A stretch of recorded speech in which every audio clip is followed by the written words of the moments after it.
Hi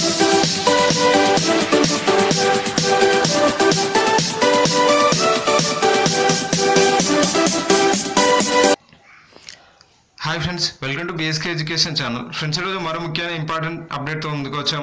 RRB తరఫు నుంచి NTPC non technical popular కేటగిరీకి సంబంధించి దాదాపు 35,000 పైచలకు ఒక భారీ నోటిఫికేషన్ విడుదలైంది. దానికి సంబంధించి ఒక వీడియో కూడా అప్లోడ్ చేయడం జరిగింది. మరియు ఇప్పుడు ఈ వీడియోలో రిక్రూట్మెంట్ ప్రాసెస్ మరియు ఎగ్జామినేషన్ ప్యాటర్న్ మరియు సిలబస్ వివరాలను వీడియోలో ఎక్స్ప్లెయిన్ చేయబోతున్నాం. ఇప్పుడు రిక్రూట్మెంట్ ప్రాసెస్ చూసినట్లయితే ఈ నోటిఫికేషన్లో ఇచ్చిన అన్ని పోస్టులకు మొదటగా ఫస్ట్ కంప్యూటర్ బేస్డ్ టెస్ట్ అనేది కండక్ట్ చేయబడుతుంది. ఫస్ట్ స్టేజ్లో షార్ట్ లిస్ట్ చేసిన వారికి second stage computer based test నిర్వహించబడుతుంది.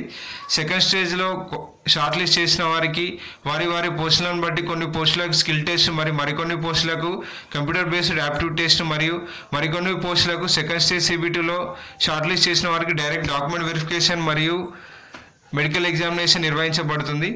ఇది రిక్రూట్మెంట్ ప్రాసెస్. ఇప్పుడు ఎగ్జామినేషన్ ప్యాటర్న్ చూసినట్లయితే ఫస్ట్ ఇయర్ కంప్యూటర్ బేస్డ్ టెస్ట్లో అన్ని పోస్టులకు ఒకే విధంగా కంప్యూటర్ బేస్డ్ టెస్ట్ ఉంటుంది. ఎగ్జామినేషన్ డ్యూరేషన్ వచ్చేసి 90 minutes ఉంటుంది. అదే ఫిజికలీ హ్యాండిక్యాప్డ్ వరకు అయితే 120 minutes ఉంటుంది. మొత్తంగా 100 questions 100 మార్క్స్, ఒక్కో క్వశ్చన్కి ఒక మార్క్గా ఉంటుంది. దీంట్లో జనరల్ అవేర్నెస్ సంబంధించి 40 మార్కులు, మ్యాథమెటిక్స్ సంబంధించి 30 మార్కులు, జనరల్ ఇంటెలిజెన్స్ అండ్ రీజనింగ్ సంబంధించి 30 మార్కులు రావడం జరుగుతుంది. మరియు దీంట్లో నెగిటివ్ మార్కింగ్ కూడా ఉంది. అభ్యర్థులు గమనించాలి. 1/3 3 తప్పు సమాధానాలకు 1 మార్కు కట్ చేయబడుతుంది. మరియు చివరగా సెషన్ను బట్టి మీ సెషన్లో అటెండ్ అయిన క్యాండిడేట్స్ని బట్టి నార్మలైజేషన్ చేయబడుతుంది ఫస్ట్ స్టేజ్ సంబంధించి ఎగ్జామ్లో. మరియు ఫస్ట్ స్టేజ్లో షార్ట్ లిస్ట్ చేసిన వారికి వారి కేటగిరీని బట్టి పోస్ట్ వైజ్ సంబంధించి నెంబర్ ఆఫ్ టైమ్స్ సంబంధించి వేకెన్సీస్ ప్రకారం సెకండ్ స్టేజ్ సిబిటీకి షార్ట్ లిస్ట్ చేయబడతారు.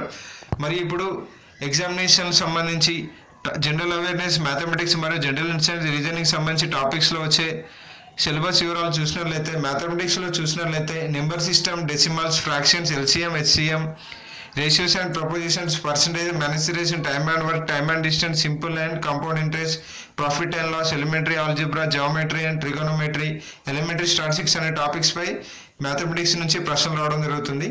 మరియు జనరల్ ఇంటెలిజెన్స్ అండ్ రీజనింగ్ సంబంధించి అనాలజీస్ మరియు coding and decoding, mathematical operation, similarities and differences, relationships, analytical reasoning, syllogisms, jumbling, Venn diagram, puzzle, data sufficiency, statement and conclusion, statement and course of action మరియు decision making, maps, interpretation of graphs అనే topics పై general intelligence and reasoning నుంచి ప్రశ్నలు రావడం జరుగుతుంది.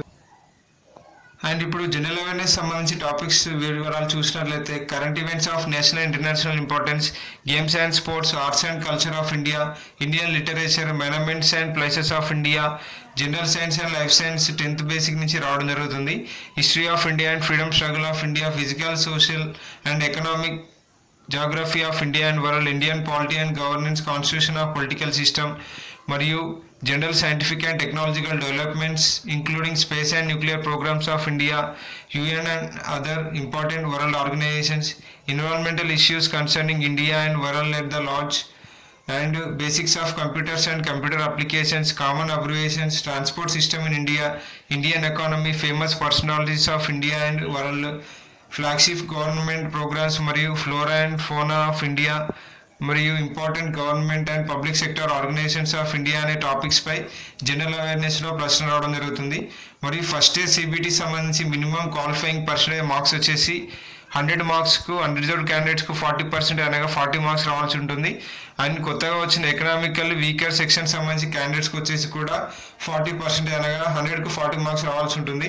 అదే OBC non criminal అభ్యర్థులు అయితే 100కు 30 మార్క్స్ మినిమం క్వాలిఫైయింగ్ మార్క్స్. అదే ఎస్సీ వారికి 30% అనగా 30 మార్క్స్, మరి ఎస్టీ వారికి 25 మార్క్స్ వచ్చి సరిపోతుంది.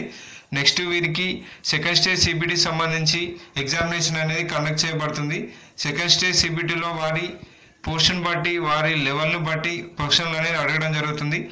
సెకండ్ స్టేజ్ సిబిటీకి ఒక పోస్ట్కి 20 మంది చొప్పున వారి కమ్యూనిటీ వైజ్ వేకెన్సీస్ ప్రకారం సెకండ్ స్టేజ్ సిబిటీకి షార్ట్ లిస్ట్ చేయబడతారు. ఎవరైతే ఫస్ట్ స్టేజ్ సిబిటీలో 1:20 ప్రకారం సెకండ్ స్టేజ్ సిబిటీకి షార్ట్ లిస్ట్ చేయబడతారు. మరియు నెక్స్ట్ సెకండ్ స్టేజ్ సిబిటీ సంబంధించి ఎగ్జామినేషన్ ప్యాటర్న్ చూసినట్లయితే మొత్తం ఎగ్జామినేషన్ డ్యూరేషన్ వచ్చేసి 90 minutes ఉంటుంది. మొత్తంగా 120 మార్క్స్ 120 క్వశ్చన్స్ రావడం జరుగుతుంది. ఫిజికలీ హ్యాండిక్యాప్డ్ వారికి 120 minutes అనేది రిలాక్సేషన్ ఉంటుంది. 120 మినిట్స్లో ఫిజికలీ హ్యాండిక్యాప్డ్ వారు 120 క్వశ్చన్స్ అటెంప్ట్ చేయాలి. మరియు ఇప్పుడు కేటగిరీ వైజ్ క్వశ్చన్ చూసినట్లయితే జనరల్ అవేర్నెస్ సంబంధించి 50 ప్రశ్నలు 50 మార్కులు, మ్యాథమెటిక్స్ సంబంధించి 35 ప్రశ్నలు 35 మార్కులు, జనరల్ ఇంటెలిజెన్స్ అండ్ రీజనింగ్ సంబంధించి 35 ప్రశ్నలు 35 మార్కులు రావడం జరుగుతుంది. మరియు ఇందులో కూడా నెగటివ్ మార్కింగ్ ఉంది. 1/3 3 తప్పు సమాధానాలకు 1 మార్కు కట్ చేయబడుతుంది. అభ్యర్థులు ఇది గమనించి ప్రశ్నలకు సమాధానాలు ఇవ్వగలరు. మరియు ఇంతకుముందు ఫస్ట్ ఏసీబీటీలో ఉన్న సిలబస్ ప్రకారమే మ్యాథమెటిక్స్ నుంచి number system, decimals, fractions, time and distance, simple interest and compound interest, profit and loss, elementary algebra, geometry, trigonometry and elementary statistics అనే టాపిక్స్ పై రావడం జరుగుతుంది. మరియు అలాగే జనరల్ ఇంటెలిజెన్స్ అండ్ రీజనింగ్ నుంచి కూడా అనాలజీస్ మరియు coding and decoding, mathematical operation, similarity and differences, relationships, puzzles, data sufficiency, decision making, maths, interpretation of graphs అనే టాపిక్స్ పై సేమ్ ఫస్ట్ స్టేజ్ సిబిటీలో ఉన్న సిలబస్ సెకండ్ స్టేజ్ సిబిటీలో ఉంటుంది. సేమ్ జనరల్ అవేర్నెస్ కూడా అలానే ఉంటుంది. Current events of national and international importance మరియు games and sports, arts and culture of India అనే topics పై ప్రశ్నలు రావడం జరుగుతుంది. మరియు అలాగే సెకండ్ స్టేజ్ సిబిటీలో కూడా మినిమం క్వాలిఫైయింగ్ పర్సెంటేజ్ మార్క్స్ కూడా ఇవ్వబడ్డాయి. మరియు దీంట్లో కూడా అన్రిజర్వ్డ్ క్యాండిడేట్ 40% మార్క్స్, మరియు ఈడబ్ల్యూఎస్ క్యాండిడేట్స్కి వచ్చేసి 40%, ఓబీసీ క్యాండిడేట్స్కి వచ్చేసి 30% మార్క్స్, ఎస్సీ వారికి 30%, ఎస్టీ వారికి 25%, అలా వారి కేటగిరీ బట్టి మినిమం క్వాలిఫైయింగ్ మార్క్స్ ఉంటాయి. కానీ సెకండ్ స్టేజ్ సిబిటీలో వచ్చేసి వారి ఎక్కువ మార్కులు వచ్చిన వారికి మెరిట్ లిస్ట్లో వచ్చే అవకాశం ఉంటుంది. ఇవి క్వాలిఫైయింగ్ మార్క్స్ మాత్రమే, కానీ మెరిట్ లిస్ట్లో రావడానికి ఎక్కువ మార్కులు రావాల్సి ఉంటుంది. నెక్స్ట్ ఎవరైతే క్యాండిడేట్స్ ట్రాఫిక్ అసిస్టెంట్ మరియు స్టేషన్ మాస్టర్ పోస్టులకు అప్లై చేస్తారో వారికి సెకండ్ స్టేజ్ సిబిటీ తర్వాత కంప్యూటర్ బేస్డ్ ఆప్టిట్యూడ్ టెస్ట్ అనేది నిర్వహించబడుతుంది. కంప్యూటర్ బేస్డ్ ఆప్టిట్యూడ్ టెస్ట్ అనేది క్వాలిఫైయింగ్ టెస్ట్ మాత్రమే. దీంట్లో కంపల్సరీ 42 మార్క్స్ రావాల్సి ఉంటుంది. 42 మార్క్స్ వచ్చిన వారికి మాత్రమే కంప్యూటర్ బేస్డ్ ఆప్టిట్యూడ్ టెస్ట్లో ఎలిజిబుల్ అవుతారు. మరియు చివరగా దీనికి సంబంధించి కంప్యూటర్ బేస్డ్ ఆప్టిట్యూడ్ టెస్ట్లో ఎవరైతే క్వాలిఫై అవుతారో దాంట్లో షార్ట్ లిస్ట్ చేయబడతారు. అనగా వీటికి సంబంధించి సెకండ్ స్టేజ్ సిబిటీలో వచ్చిన మార్కులను 30%, 70% వెయిటేజ్గా తీసుకుంటారు. మరియు కంప్యూటర్ బేస్డ్ ఆప్టిట్యూడ్ టెస్ట్లో వచ్చిన మార్కులను 30%, మొత్తంగా 100%కు మెరిట్ లిస్ట్ అనేది తయారు చేయబడుతుంది. దాంట్లో సెకండ్ స్టేజ్ సిబిటీకి 70% వెయిటేజ్ మరియు కంప్యూటర్ బేస్డ్ ఆప్టిట్యూడ్ టెస్ట్కు 30% వెయిటేజ్ ఇవ్వబడుతుంది. మరియు వీడియో కింద డిస్క్రిప్షన్ బాక్స్లో ఒక లింక్ ప్రొవైడ్ చేస్తాం. అభ్యర్థులు అక్కడి నుంచి ఈ గైడ్లైన్స్ ఫర్ యాప్టిట్యూడ్ టెస్ట్ అనే పీడిఎఫ్ను డౌన్లోడ్ చేసుకొని దానిలో క్వశ్చన్స్ ప్యాటర్న్ మరియు కంప్యూటర్ బేస్డ్ యాప్టిట్యూడ్ టెస్ట్ సంబంధించి పూర్తి వివరాలను తెలుసుకోవచ్చు. నెక్స్ట్ ఎవరైతే టైప్ సంబంధించి junior accounts assistant cum typist మరియు సీనియర్ క్లర్క్ కమ్ టైపిస్ట్ మరియు జూనియర్ క్లర్క్ కమ్ టైపిస్ట్ సంబంధించి టైపిస్ట్ పోస్టులకు అప్లై చేస్తారో వారికి స్కిల్ టెస్ట్ అనేది నిర్వహించబడుతుంది. అదే ఎవరైతే క్యాండిడేట్స్ ఇంగ్లీష్ టైప్ చేయాలనుకున్నారో వారు 30 words per minute టైప్ చేయాల్సి ఉంటుంది. మరియు హిందీ ఎవరైతే టైప్ చేయాలనుకున్నారో వారు 25 words per minute అనేది పర్సనల్ కంప్యూటర్ సంబంధించి టైప్ చేయాల్సి ఉంటుంది. ఎటువంటి ఎడిటింగ్ టూల్ యూజ్ చేయకుండా డైరెక్ట్ టైప్ చేయాల్సి ఉంటుంది.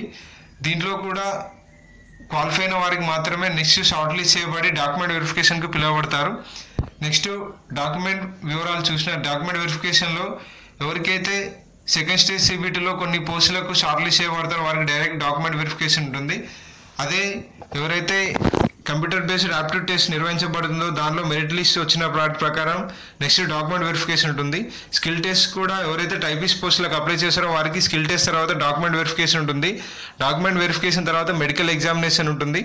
ఎవరికైతే డాక్యుమెంట్ వెరిఫికేషన్ ఉంటుందో వారికి ఎవరైతే క్యాండిడేట్స్ సేమ్ స్కోర్ వచ్చి మరియు సేమ్ డేట్ ఆఫ్ బర్త్ ఉండి ఎలా పోస్టింగ్ చేయాలో తెలియని వారికి alphabetical order A to Z అనే ఆల్ఫాబెటికల్ ఆర్డర్ను తీసుకోవడం జరుగుతుంది. ఎవరిది ఆల్ఫాబెట్ ముందుంటే వారికి జాబ్ ఇవ్వడం జరుగుతుంది. అది కూడా హయ్యర్ మెరిట్ అనగా సేమ్ మార్కులు వచ్చి సేమ్ ఏజ్ ఉన్న వారికి మాత్రమే ఈ విధానం వర్తిస్తుంది. ఇది చాలా రేర్గా చెప్పుకోవచ్చు. సో ఫ్రెండ్స్, ఇది ఆర్ఆర్బి ఎన్టీపీసీ సంబంధించి రిక్రూట్మెంట్ ప్రాసెస్ మరియు సిలబస్ వివరాలు. నెక్స్ట్ వచ్చే వీడియోలో ఆర్ఆర్బి ఎన్టీపీసీ సంబంధించి ఇంపార్టెంట్ బుక్స్ పై వీడియో చేయడం జరుగుతుంది. మీరు ఆ బుక్స్ ఫాలో అవడం ద్వారా ఈ ఎన్టీపీసీ ఎగ్జామ్ను మీరు మంచి స్కోర్ చేయవచ్చు. ఆ ఎగ్జామ్స్ ఆర్ఆర్బి ప్రతి ఎగ్జామ్కు చాలా యూజ్ అవుతాయి. ఫ్రెండ్స్, మీకు ఏమైనా డౌట్ ఉంటే వీడియో కింద కామెంట్ చేయండి, క్లిప్లో పడుతుంది. మరికొన్ని ఇంపార్టెంట్ అప్డేట్స్ కోసం మన బీఎస్కే ఎడ్యుకేషన్ ఛానల్ సబ్స్క్రైబ్ చేయండి.